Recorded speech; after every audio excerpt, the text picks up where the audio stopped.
నమస్తే, welcome to JM6 TV. ఈరోజు ముఖ్యాంశాలు.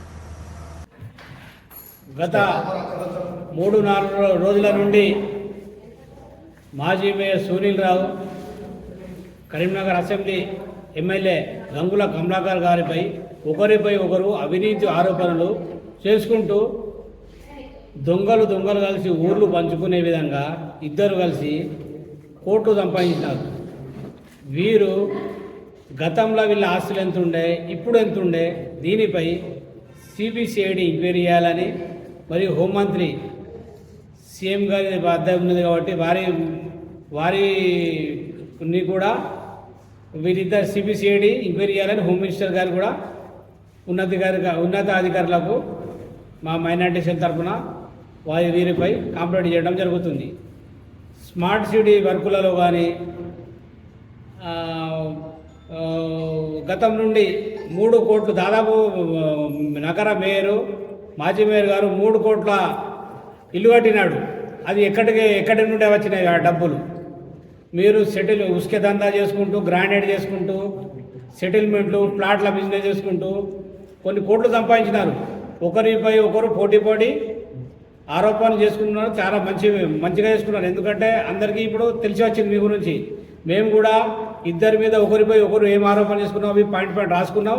వీరిపై కంప్లైంట్ ఫిర్యాదు చేస్తాం. వీరిపై ఎంక్వైరీ చేసి వీరిపై చట్టపరమైన కఠిన చర్యలు తీసుకోవాలని కోరుచున్నాం.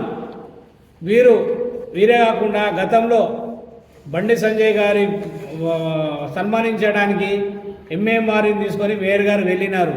పొద్దున లేస్తేనే బండి సంజయ్ ముస్లింల మీద విషంగా కూర్చున్నాడు. అలాంటి బండి సంజయ్ గారిని తీసుకుపోయి ఎంఏఎంఆర్ని తీసుకుపోయి సన్మానించినారు. ఇప్పుడు ఏమైంది? మిమ్మల్ని ముట్టి మీదకి వెళ్ళని మేయర్ వెళ్ళిపోయాడు.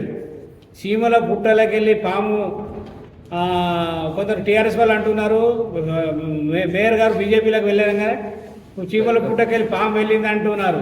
ఆ పామును ఎందుకు రాణించినారు మీరు? చీమల పుట్టలకి వెళ్ళి ఎంతోమంది సీనియర్లు ఉన్నా కూడా టీఆర్ఎస్లో సునీల్ రావు గారికి, వినోద్ కుమార్ గారు, విద్యాసాగర్ రావు ఇదేమన్నా కుల పార్టీ పరంగా పెట్టిన పార్టీ? అందరికీ న్యాయం జరిగే విధంగా పెట్టిన పార్టీ. సీనియర్లను విస్మరించి సునీల్ రావు గారికి మేయర్ ఇచ్చినారు. 5 సంవత్సరాలు కొన్ని కోట్లు ఆస్తులు సంపాదించుకొని బీజేపీలోకి వెళ్ళినాడు. బీజేపీలోకి ఎందుకు వెళ్ళినాడు? ఏదో ఉద్ధరిద్దామని పోలేదు. అతని ఆస్తులు కాపాడుకునేందుకు రేపటి రోజు ఇదే బండి సంజయ్ గారే సునీల్ మీద కంప్లైంట్ ఇస్తారు, ఈడీకి కంప్లైంట్ ఇస్తాడు, సిబిఐ కంప్లైంట్ ఇస్తాడు. వీరి ఆస్తులపై విచారణ చెప్పి ఆ భయంతోనే బీజేపీలోకి వెళ్ళింది, కానీ ఏది ఉద్ధరిద్దామని కాదు. వీరు గత 10 సంవత్సరాలకి వెళ్ళి బీఆర్ఎస్ పాలనలో మొత్తం 5 లక్షల కోట్లు లో బడ్జెట్ చేసి వెళ్ళినారు. వీళ్ళు మొత్తం పర్సెంటేజ్ల మీద, ఇప్పుడు ప్రాజెక్టుల పేరు మీద పర్సెంటేజ్ల మీద వీళ్ళు ఎన్నో ఆస్తులు సంపాదించారు. ఇప్పుడు కేటీఆర్ గారు విదేశాలకు వెళ్ళడం, డబ్బులు దాచుకోవడం. కవిత బుర్జు ఖలీఫాలో పెద్ద ఫ్లాట్ వేసుకున్నది, 8-10 కోట్లదట. ఈ డబ్బులు ఎక్కడి? అవన్నీ ప్రజల పైసలు, ఈ కమిషన్లకు వెళ్ళిన పైసలు. ఈ లో బడ్జెట్ ఉండుట్లా 5-6 స్కీములు మా కాంగ్రెస్ ప్రభుత్వం ప్రకటించిన మేనిఫెస్టోలో అవి చేయడానికి లో బడ్జెట్ ఉండడం వల్ల మా ముఖ్యమంత్రి గారు కానీ, మా మంత్రి శ్రీధర్బాబు గారు కానీ ఇప్పుడు ప్రభుత్వం ఏర్పడిన సంవత్సరం 14 నెలల్లో దాదాపు వీళ్ళు 2-3 నెలలు విదేశీ పర్యటనలు పెట్టి విదేశీ పెట్టుబడుల కోసం విదేశీ కంపెనీలు తెలంగాణ తేవడానికి ఎంతో కష్టపడుతున్నారు. మీరు కష్టపడుతున్నారు, మీరేమో ఉన్నదంతా దోచుకొని లో బడ్జెట్ చేసినారు. ఇలాంటి నాయకులను కఠినంగా శిక్షించాలని మేము మైనార్టీ సెల్ పక్షాన కోరుతున్నాము. మరియు ఈ సునీల్ రావు అనే వ్యక్తి గతం నుండి గత 5 సంవత్సరాలు ఇప్పుడు ఇంతకుముందు కాంగ్రెస్ పార్టీలో ఉండే, తర్వాత బీఆర్ఎస్లోకి వచ్చినాడు, తర్వాత బీజేపీలోకి వెళ్ళినాడు. ఇలాంటి పార్టీలు ఇంకో పార్టీలకు ఏ ప్రభుత్వం వస్తే ఆ పార్టీలకు వెళ్ళే వ్యక్తి, ఇలాంటి వ్యక్తులపై కఠినమైన చర్య తీసుకోవాలని జిల్లా మైనార్టీ సెల్ పక్షాన కోరుచున్నాను.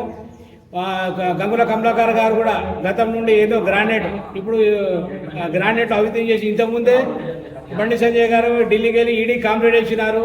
మళ్ళీ ఇక్కడ కంప్లైంట్ వేసి గంగుల కమలాకర్ దానికి భయపడి బండి సంజయ్ గారి మీద మాట్లాడటం లేదు బండి సంజయ్. ఎందుకంటే గతంలో కంప్లైంట్ వేసినారు. మళ్ళీ ఇంతకుముందు లాస్ట్ ఇలానే ఒక బ్యూటీ పార్లర్ లేడీ ఈయనకి కమలాకర్ సంబంధం ఉన్నట్టు కూడా చేసినారు. ఇలాంటి మళ్ళా ఇప్పుడు బీజేపీ ఐటీ ఎస్టేట్ స్ట్రాంగ్ ఉంది, ఏదో మళ్ళా అవినీతి ఏదో బయట పెడతాడనే కమలాకర్ బయట పెడతాడనే బండి సంజయ్ పెడతాడనే ఉద్దేశంతోనే బండి సంజయ్ గారి మీద కమలాకర్ గారు ఏమి పెదవిప్పడం లేదు. ఇలా ఒక్కొక్కరు అవినీతి ఆరోపణలు చేసుకుంటూ పోటీ చేసుకుంటున్న ఇలాంటి నాయకులని మరియు వీరిని వత్తాలు పలుకుతున్న ఎంఎం నాయకులను అందరినీ ప్రజలు చూస్తున్నారు. ఇలాంటి వారిపై అవినీతి ఆరోపణలు చేసుకుంటున్న ఈ ఇద్దరు ఎమ్మెల్యే కమలాకర్ గారిపై మాజీ మేయర్ సునీల్ గారిపై సిబిసిఐడి ఎంక్వైరీ చేసి కఠినంగా మేము సిబిసిఐడి ఎంక్వైరీ చేయాలని మేము కూడా మైనార్టీ సెల్ తరఫున కాంప్లైంట్ ఇస్తున్నాం. వీరిపై కఠినంగా చర్య తీసుకోవాలని మరియు ప్రజలు ఇదంతా గమనిస్తున్నారు. ప్రజలు ఇలాంటి నాయకులకు వచ్చే ఎలక్షన్లలో బుద్ధి చెప్పాలని, ఇలాంటి నాయకులకు ఎప్పుడు ఓట్లు వేయొద్దని జిల్లా మైనార్టీ చెప్పే కోరుచున్నాను.